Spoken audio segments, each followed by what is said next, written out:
জমে উঠেছে বরগুনা ও পিরোজপুরের ঈদ বাজার। সকাল থেকে গভীর রাত পর্যন্ত চলছে কেনাকাটা। স্বাদ আর সাধ্যের সমন্বয়ে পছন্দের পোশাক কিনছেন ক্রেতারা।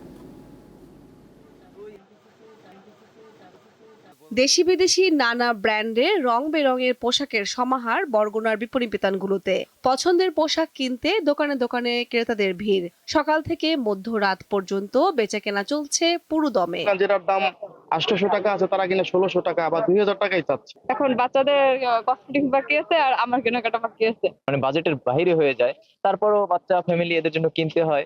নারীদের নতুন আকর্ষণীয় পোশাক থ্রি পিস, তানাবানা, সারারা, আলিয়া কাট, নায়রা বেশি বিক্রি হচ্ছে। তবে এবছর ভারতের কোনো পণ্য না আসায় দেশি পণ্যের চাহিদা বেশি। এরই মধ্যে বেচাকেনাও বেড়েছে বলে জানায় বিক্রেতারা। এখন তুলনামূলক আগের থেকে বেচাকেনা ফিরে আসছে মোটামুটি ভালো। 2 তারিখ বেতন পাওয়ার পর থেকে মাশাআল্লাহ বেচাকেনা খুবই ভালো।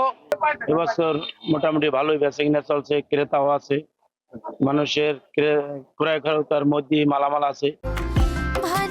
আরএফএল ওয়াট্রো যত্নে রাখতে জানি। ইনসেক্ট রিপেলেন্ট মাস্টার ব্যাচ যুক্ত আরএফএল ওয়াট্রো কাপড় যত্নে রাখার নাম্বার 1 সলিউশন। পিরোজপুরে চলছে ঈদের শেষ মুহূর্তের কেনাকাটা। বাজারগুলো সরগরম ক্রেতাদের পদচারণায়। রং বেরঙের পোশাক কিনতেই ব্যস্ত ক্রেতারা। আম্মুর আর বাবার কেনাকাটা বাকি আছে। আমার জামা কিনতে অনেক ভালো লেগেছে। অলরেডি 2-3টা জামা কেনা হয়ে গেছে, এখনো জুতা, পরে আরো অর্নামেন্টস, কসমেটিক্স আর অনেক কিছুই বাকি আছে। গরমে একটু সুতি টাইপ হইলে ভালো হয়, এর জন্য সুতির দিকেই গুরুত্ব দিচ্ছি। ক্রেতারা জানিয়েছেন গত বছরের তুলনায় এবছর জিনিসপত্রের দাম একটু বেশি। তবে দাম বেশি হলেও ঈদের কারণে প্রিয়জনের মুখে হাসি ফোটাতে বেশি দাম দিয়েই পোশাক কিনছেন তারা। শাড়ি থ্রি পিসের ব্যাপক চাহিদা আছে।